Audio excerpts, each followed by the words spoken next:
Hello student, स्वागत है आपका निशान स्मार्ट क्लास में। आज हम बात करने वाले हैं एनसीईआरटी मैथ 10th क्लास अध्याय 3 के जो प्रश्नावली है वो 3.1 है। चैप्टर का नाम दो चर वाले रैखिक समीकरण युग्म है।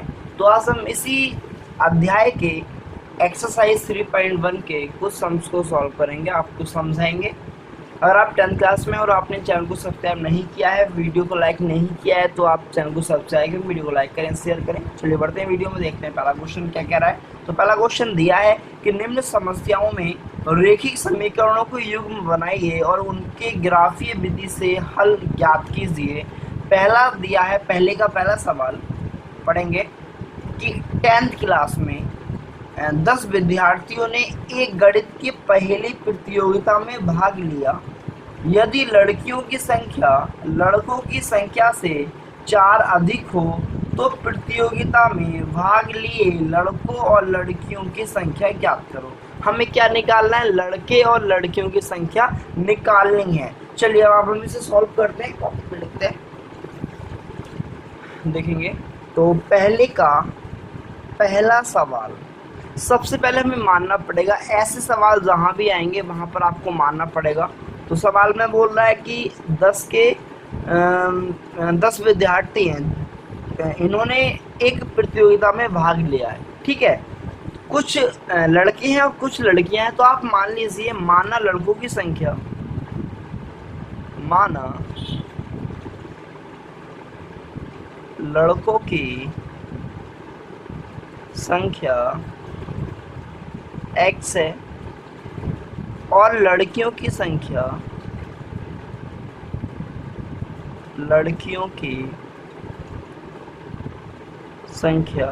y है, ठीक। मान लिया ना।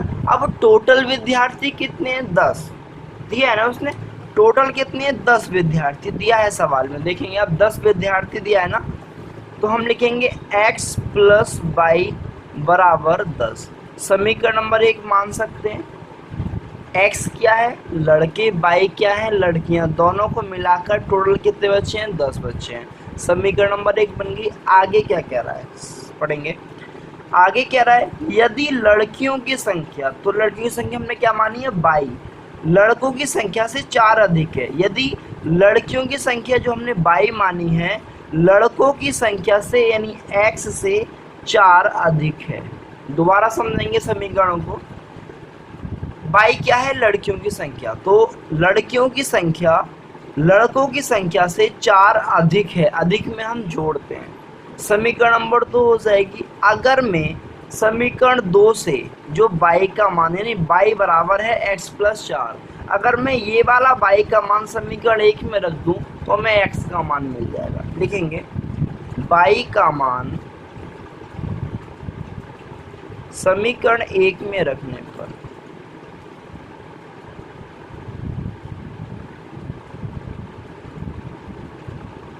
ठीक। अब समीकरण 1 में x ऐसे रहेगा, y की जगह x + 4 आ जाएगा, यानी y का मान जो दिया है ना यही मान लिख देंगे। 10 ऐसे रहेगा = में, ठीक। x कितना होता है? जो भी मतलब बीजीय व्यंजक होते हैं उसे हम जोड़ सकते हैं। जैसे यहाँ पर x है, ये क्या है? ये चर पद है। क्या है? चर। यानी a से लेकर z तक जितने भी आते हैं वो सभी क्या होते हैं? चर। और जो गिनती आती हैं 1 2 3 4 5 6 7 8 वो क्या होते हैं? अचर। ठीक है, आपको ध्यान रखना पड़ेगा, चर पद और अचर पद। तो x कितना हो गया? 2x। अगर मैं 4 को 10 के पास भेज दूं माइनस का हो जाएगा, 2x ऐसे रहेगा। अब 10 में से 4 जाए कितना बचेगा? 6 बचेगा। x का मान निकालूंगा, 2 कहाँ जाएगा? 6 के बटे में जाएगा, तो 6/2। भाग करेंगे कितना आ जाएगा? 3।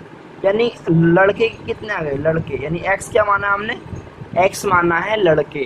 तो लिखूंगा मैं लड़के की संख्या, लड़कों की संख्या, लड़कों की संख्या बराबर 3, ठीक। अब निकालूंगा मैं y का मान। अगर मैं x का मान समीकरण 2 में रख दूं, लिखूंगा मैं x का मान समीकरण 2 में रखने पर। ठीक, अगर मैं x के मान को समीकरण 2 में रखता हूँ तो y का मान मिल जाएगा। कैसे मिलेगा देखेंगे।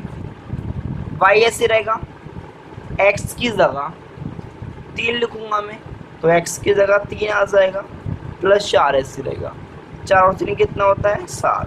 y का मान कितना आ गया 7। तो लड़कियों की संख्या कितनी आ गई, लड़कियों की संख्या बराबर 7। तो 7 कौन हो गई, लड़कियां, और 3 हो गए आपके लड़के। तो ये आपका आ चुका है आंसर। समझ में आ गया होगा आपको। कोई दिक्कत होती तो बताइएगा मेरे को, ठीक है। बाकी बहुत हल्का सवाल है, बहुत ही हल्की विधि से मैंने सिखाया है आपको, ज़्यादा दिक्कत नहीं पड़ेगी। ये इस विधि को हम क्या बोलते हैं, विलोपन विधि।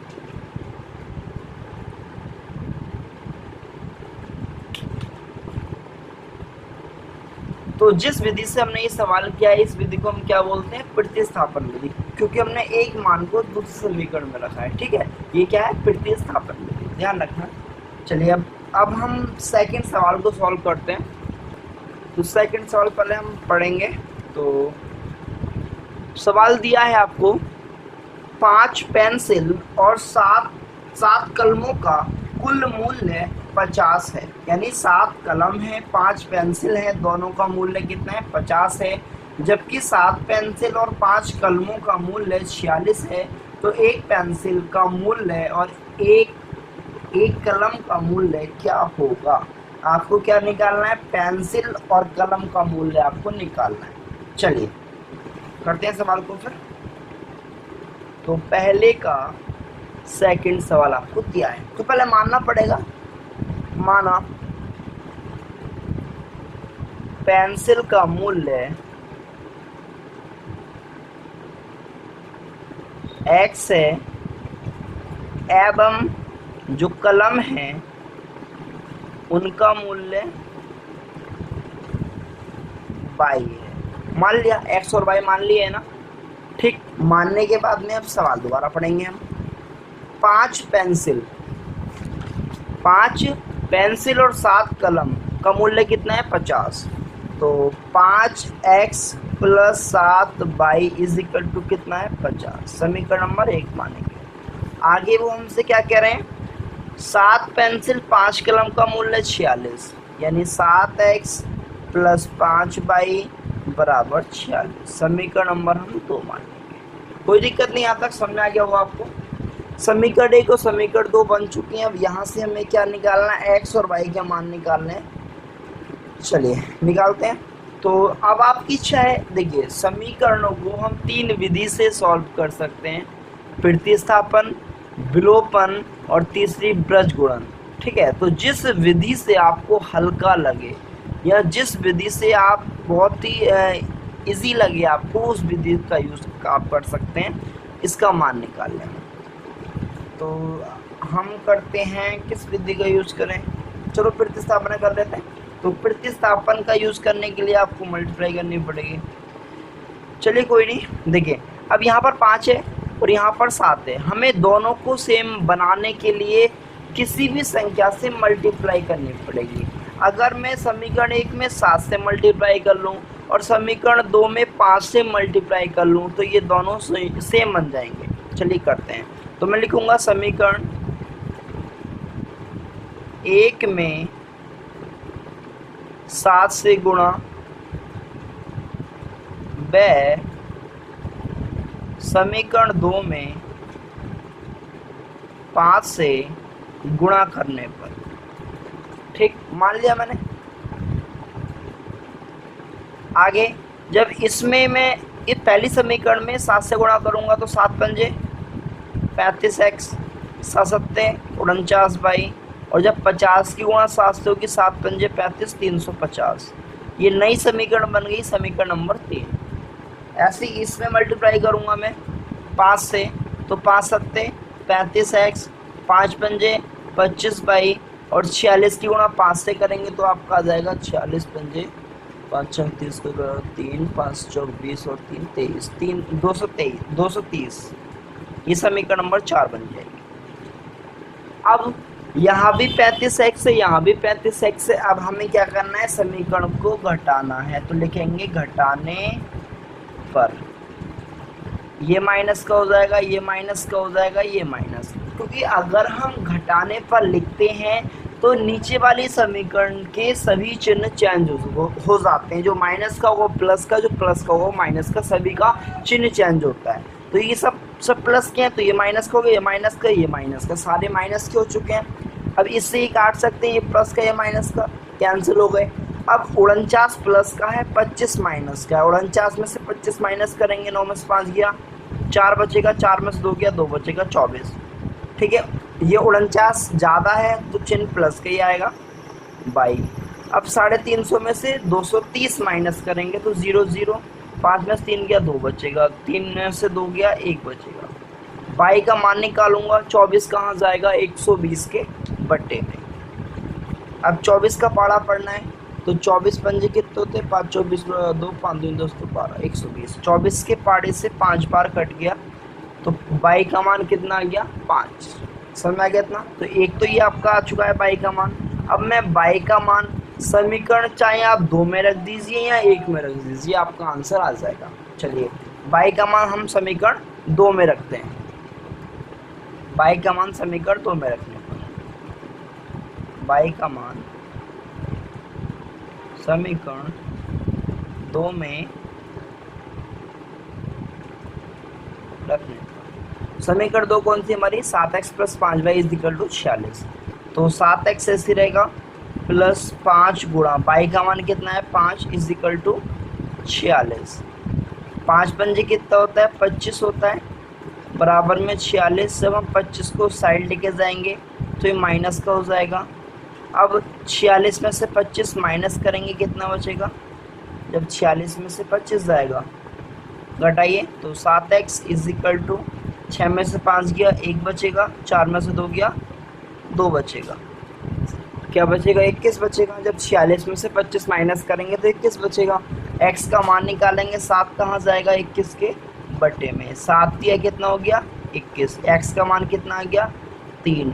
तो हम कह सकते हैं, क्या कह सकते हैं, x को हमने क्या माना था, पेंसिल माना था।